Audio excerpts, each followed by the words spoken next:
Assalamu alaikum once again, and welcome back to you all. Abdullah Zbayd with you from Break Your Face, and it's always a wonderful time having this gentleman with us, none other than the Brave CF bantamweight champion, Mr. Hosea Shorty Torres. Shorty, how are you, my brother? I'm great, man. I can't complain here in Bahrain, enjoying the weather, which is always nice. And because I'm here during like the chilly season, and for me, I'm like, wait, I'm not burning up everywhere I go. This is awesome. And the people in Bahrain have been super helpful. Nordic Palace, Brave, everyone's just been just super supportive, and I'm excited to put on a performance for them.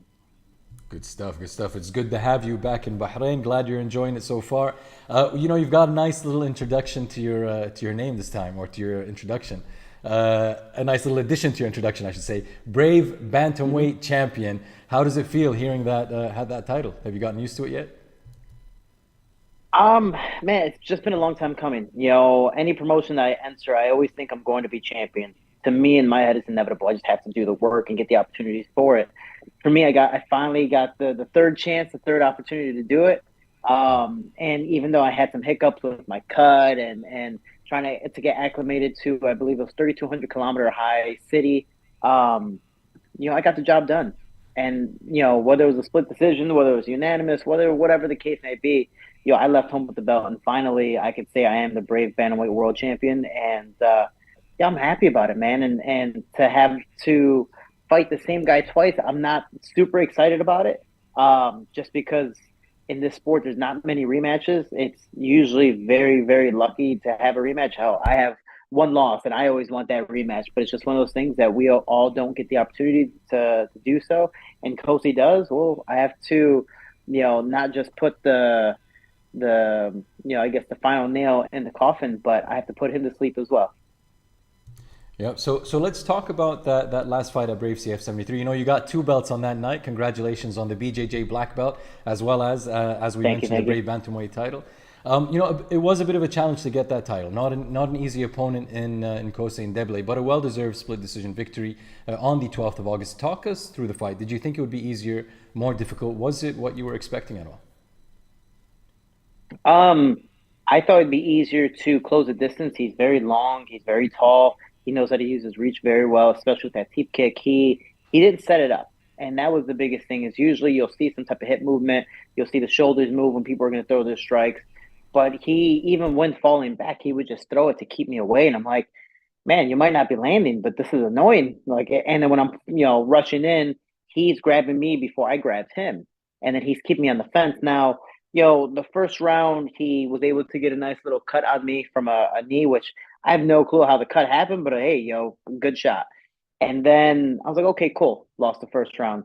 Second round, I knew I got two takedowns, was able to hold position here and there, but he was very squirming and he knew how to scramble up back to his feet very, very well.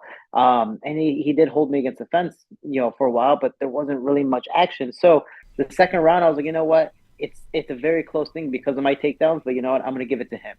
And then in my head, I'm like, okay, cool. Like he's getting tired. I know I'm going to push the pace. Third round, I was able to put him in a submission. Fourth round, same thing. Fifth round, same thing. And I was able to dominate on top with ground control, with takedowns. Some landing some pop shots in the bottom as well. And then also against the cage to set up my throws, in which Shorty Airlines is always open for service for anyone who wants to be a part of it. But it was a closer fight than what I expected. But I wouldn't say I respect him too much. I just think I became too relaxed, especially on the fence where I'm like, he's not doing anything. I'm fine. There's little pop shots. Hopefully the judges don't look at it that way. And I was able to get a big throw, but because he's so long, it took me forever to kind of set up those throws. You can't just toss someone, especially when they're, what is it, at least 6 inches. I don't know what that is in centimeters, but 6 inches, taller than me and much, much longer than me. I'm like, man, this is very, very different. So I had to create different levers and create different space to be able to get those big throws, those big flashy throws, which everyone enjoys. But I ended up getting controlled in the fence, even though without any type of dominance in it, I'm getting control in the fence. It looks good to the fans, it looks good to the judges, but I was able to get ground control, and I know for sure I won 3, 4, 5, and they gave it a split decision. One judge had it 4 rounds to 1, the other judge saw it 3-2 for me, and then the other judge saw it 3-2 for Nkosi. He enjoyed strikes more, which again I get, but when the only significant strike in the fight was the cut under my chin, if you look at the back of the fight, I was never ever in trouble. There was never a point besides maybe the first round when you saw the blood of, oh my gosh, Shorty's in trouble. Oh my gosh, Shorty's about to get knocked out or choked out or whatever the case may be. But you saw many times that, oh my gosh, Nkosi is about to get his arm broken. Oh my gosh, Nkosi might go to sleep here. Oh my gosh, he's on the ground now. Nkosi might be in trouble. So um, for me, I felt very, very confident when I heard split decision. I was like, I don't know why it's a split decision, but okay, cool. But I knew it was going to go to my side, and I was very confident in that. And I ended up going home with the belt. So no matter what Nkosi says, his fans say, no matter what the case may be, I ended up going home with the belt, and he gets to hopefully for himself redeem himself because again, he's blaming me, calling me fake champ, saying this, saying that. It doesn't matter. He says he's stronger and faster than me. Whoa, why didn't you use that in the first fight? He says I got very lucky. Whoa, I'll take the luck. Why not? I went home with the belt. Thank you for the luck. Finally, and I lived in Vegas for a while, so that I could have really used the luck then. But for me, I'm just happy that I got the belt, and going into the next fight, I have to make a statement, not just for the fans, but even for myself to show how dominant of a champion I am. And I don't want to just be a champion. I want to be a dominant one, and I want to defend my belt. Yep. Shorty, in our previous interview, you mentioned how you want to take him down. You were considering, would it be difficult to keep him down? Did you feel it was difficult at all? Did it surprise you, him getting back up? What surprised you the most about Nkosi and his performance? I think I underestimated his length and how hard it would be to hold him down because he is very squirmy. Not at all saying he was slippery because of this, of that. He knew how to move very, very well, and I took him very lightly. I thought that once I tossed him down to the ground, and especially very hard in a throwing situation, that he would stay for a little bit, that there would be some type of reaction time where he got hit to the floor, and then he would slowly start to, kind of figure out a window. But once he hit the floor, he got up. It was just movement immediately. And for me, I was like, oh my gosh, I was not expecting that every single time. There were times that I would transition to a submission and stuff like that to keep him down longer or to put him in danger. But I mean, he got out of everything. He got out of my arm bars. He got out of my guillotine, which I knew was very tight. Same thing with the arm bar. He got out of another arm bar attempt. He got out of two other guillotine chokes or front guillotine chokes. So, impossible rear naked choke. Like, this man fought out of a lot of stuff. So he's extremely tough. So for me, I had to really, in this training camp, really focus on my jiu-jitsu a little bit more and clean it up because I know he's not my skill level on the ground, but I dumbed myself down to, I guess, thinking that it was going to be a lot easier, and it wasn't. And at the end of the day, I was like, oh, I could have just done this. I should have just done that. Why didn't I take him seriously on the ground too, as I do on the feet? So for me, with this fight, I have to take him, seriously all the way around. And he's a very squirmy guy, and he's I think because of his length too, it makes it a lot harder to hold him down. And you mentioned that you were confident while they were announcing the decision, even as they mentioned split decision, you were confident that you had it. Did you have time to go back and watch it? Did you see why it would be a split decision after the fight, or do you still believe firmly, you should have had it by unanimous decision? There's no way I see that anyone could have given it to Nkosi. So I can see, people giving rounds, especially 1 and 2 to Nkosi, but 3, 4, 5, I put him in danger more than anything. So for me, I know guaranteed wise, I won 3, 4, 5. So I was very confident, unanimous. It came out split, and I was like, oh my gosh, this is my third attempt at the belt, and now it's going to be taken away from me. And fortunately, obviously it went to my side.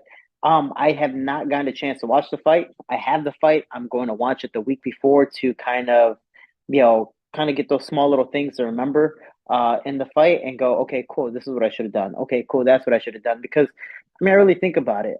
Even this training camp, I haven't really changed anything up. I actually made it less fighter specific, and I was just training with Cody Garbrandt, Manel Cape, Patchy Mix, all these different high level people, Amir Abazi, and so many others, helping them get ready for their fights because this whole year has been training specifically for Nkosi. I'm like, you know what, man, let me just have fun and mix it up. I'm gonna fight this guy inevitably, and I already know what he does.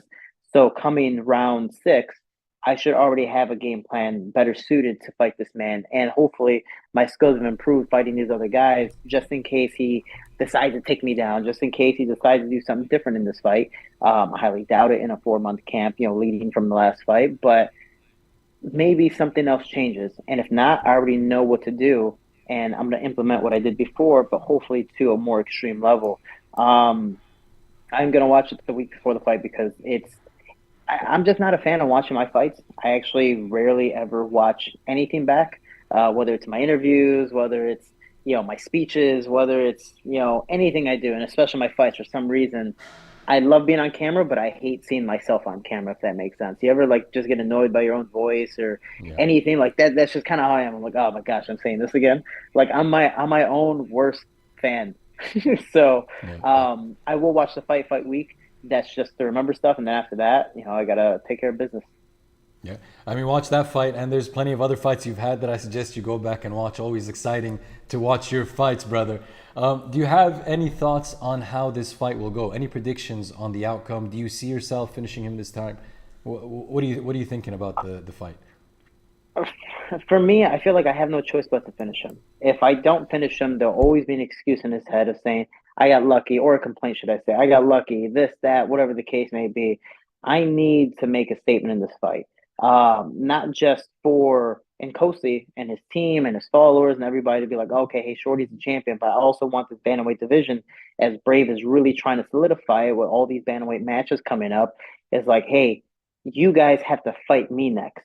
This is what you're gonna have to go up against. I don't want everyone to be like, oh, he goes to decisions. Oh, he's better in the later rounds. Oh no, I need to finish him in round two.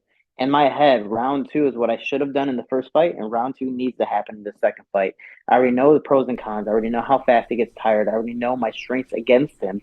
I just actually have to implement it and take it seriously this time and not worry about the altitude, the elevation kicking in, not worry about how long he might be. And, oh, cool, I'm comfortable in this clinch because there's no danger. Usually, if I'm in danger, I'm moving, I'm creating some stuff, and I'm making it happen. But if I'm not, I'm usually pretty calm, relaxed, and I'm like, I got time, I'll be fine. So I think for me, I need to create some type of, I wouldn't say panic, but a little bit of like, hey, let's get this going, so no one can question and leave a question mark at the end of this fight. Mhm. And does it feel different at all preparing for the fight or going into it knowing that you'll be defending a title rather than fighting to win it? It's crazy. It's I've been very fortunate in my career that I've been, the two-time IMF champ, five-time Titan FC champion. So I'm not gonna be like, oh, hey, I'm used to belts. To me, a fight's a fight. Cool, I have a belt now and there's a statement, but no matter what, I'm fighting to live. So, if you beat me, man, there goes double my paycheck. Hey, man, there goes, an advancement in my career. There goes a lot of things that can possibly plateau me to, a whole different level. So it's not just the belt, it's more of my livelihood of maybe one day making more money, maybe one day becoming a two division champ, maybe one day Brave does something cross promotion wise and I'm fighting their champions. I want to be able to fight the best of the best. And Nkosi then is that next guy again in line. But once I make that statement, I have to do something special. But I need to, and in my head too, I'm trying to make it a point now. It's like I need to get this done because if I don't, a lot can be taken away from me. But to me, it's also just another fight. It's, the two fighters, a ref, and it just so happens to be a crowd. I fought with no crowd during COVID. I fought with thousands of people. I fought with millions of people watching me. For me, a fight's a fight, and I already know what he's trying to do. Yeah. And, so I don't want to send any negative energy out there, but the first fight was canceled, I believe, two times, if I recall correctly. Is that concern in the back of your head? Do you worry something will come up now in the rematch?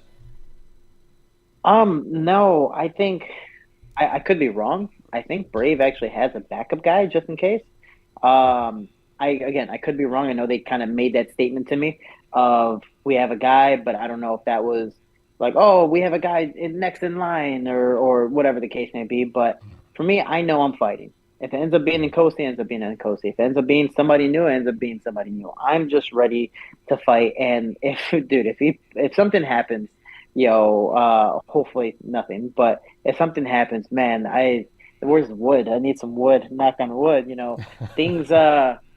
It would be heartbreaking just because I don't fight. There's no money. Doing this training camp for free is very, very strugglesome. That was one of the biggest problems with the first fight. I get accidents happen. I've had fights I've had to pull out or postpone or whatever the case may be.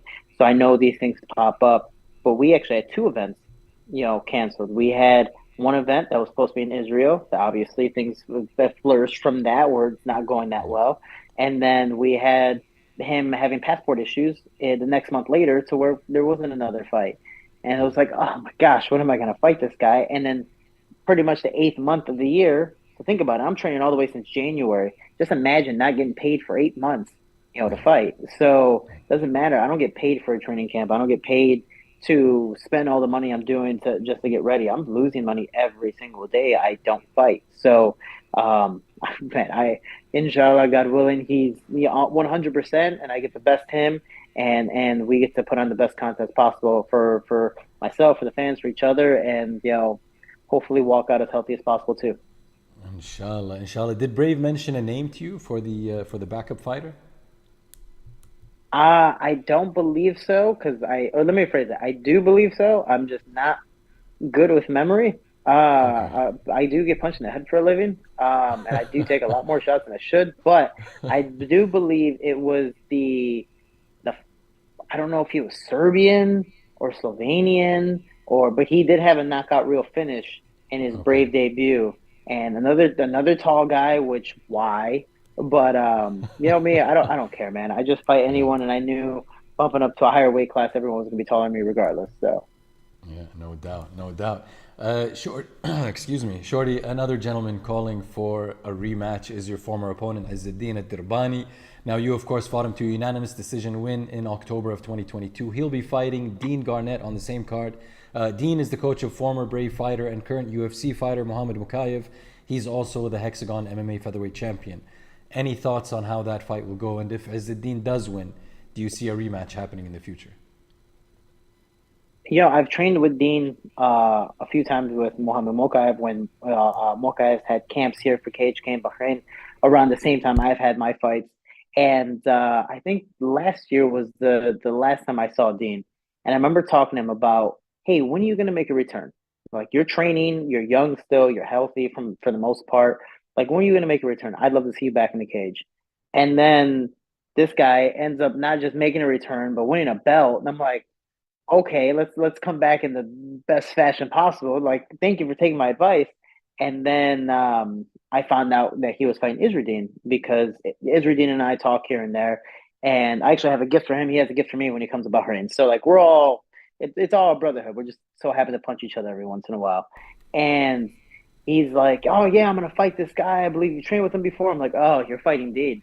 I was like, dude, you're in a sense fighting me. Dean is very similar to my style, but I think he's more ground heavy and jiu-jitsu heavy compared to me. I like to, I prefer the fights on my feet and just having some fun, and especially with the throws. So I was like, man, just whatever you do on your feet, just make sure you move and do what you do best. But don't rush yourself like you did against me, because he's going to try to take you down just as fast as I did. And if not, that's more of his game. So he's going to definitely try to do that. So I see this being a learning experience fight for Izzedine to see how much he has improved since the fight with me. I know he was able to tap out Eduardo Mora, so obviously he's a little more competent on the ground, and that's awesome. But now you're fighting a guy who is, a high level jiu-jitsu black belt, who is a good wrestler, who knows a lot of stuff and has won majority of his fights on the ground. That's a tough fight. So it is stylistically a striker versus grappler. But can Dean get inside? Because I can tell you from firsthand, Izzedine does hit very hard. He throws 100%. And if he does hit you, whether it's with a head kick, body kick, leg kick, whatever the case may be, it hurts. So can Dean move his head well enough and get inside to be able to take the fight down to the ground? So that honestly is a very close fight for me. I give the slight edge to Dean just because he has that higher level experience. But Izzedine's been working hard. He's been coming back. And, I believe he also has a newborn. So, congratulations to him. So for him, he has a purpose to fight.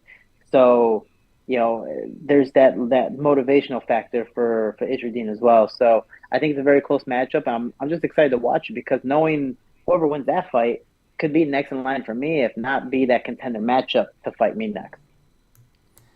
And what are those gifts you're exchanging? Can you tell us, or are you guys surprising each other? What's the deal there? What's man, I don't know the actual. It's not a thobe. It's not a white thobe, but it's it's like kind of like a V cut thobe type of thing. I don't know Okay. the actual name, so Okay. That's what he got you. so yeah, so he got me that, and then I believe he's growing out his hair as I'm growing out my hair and I'm getting braids. And I remember on my story, I was wearing a do rag because when you have braids, you have to wear a do rag, or you should wear a do rag to help keep it intact. You know, maybe the Okay. wind blows, maybe somebody's doing this, and your hair's starting to get out of the braids. So I'm taking pictures of the do rag, whatever, and he's like, "Brother, we don't have any where I'm at. Can you bring me some?" I was like, "Yeah, man, I'll bring you one for sure." So I Okay. ended up buying him a do rag, and because I believe he's eventually going to do braids. I don't know for this fight, but in the future, because he's growing his hair back, and so he got me a gift on the an outfit. So I'm like, "Oh, dude, this is awesome! I'm so Nice. excited." So again, Very cool. it's a brotherhood where we so happen to punch and hit each other inside the cage, but anything outside, man, is it's the free world. We all live peacefully and enjoy Of each course. other. Of course. Yes, sir. And is it confirmed? It's official. You're braiding your hair. The purple hair is being braided for the 15th of December. Yes, actually, the reason why I have the hat on is, and I'll show you my hair right now. Given I have to re-dye it, I have to braid it, and then I have to get a haircut. So I'm like doing everything just to look nice for the fight. But and all different separate days. But for me, I have to re-dye it because the black is starting to show on my hair, and I'm like, oh, I want everything purple. I don't want anything, not to be purple. And then two, my hair is long enough to where if I run, it's actually getting in my eyes. So Okay. I have no choice but to braid it or to man bun it. I'd rather braid it. It looks cooler. My Puerto Rican side really shows out there in that. And then, yeah, man. So overall, I keep the hat on because, man, when I wake up, my hair is like here. This side is up. It's just a Yeah. crazy, crazy hair day, and I never Yeah. know like what to do next. And Yeah. so So, believe it or not, at one point I had long hair as well. You probably couldn't tell, but back in university, I was rocking the long hair also. Um, but yeah, so I get the bad hair days and all that stuff. Um, Shorty, that's it on our side, ladies and gentlemen. Jose Shorty Torres, 15th of December, defending his bantamweight title against Nkosi Ndeble. Watch it for the purple braids and for an amazing fight. December 15 in Bahrain, inshallah. We'll be there covering it live as well. Shorty, all the best to you, brother, and thank you so much for your time. I appreciate you. I can't wait to be on here once again, and hopefully the next time we talk, it will be and still. And still, yes, sir. Have a good one, my man.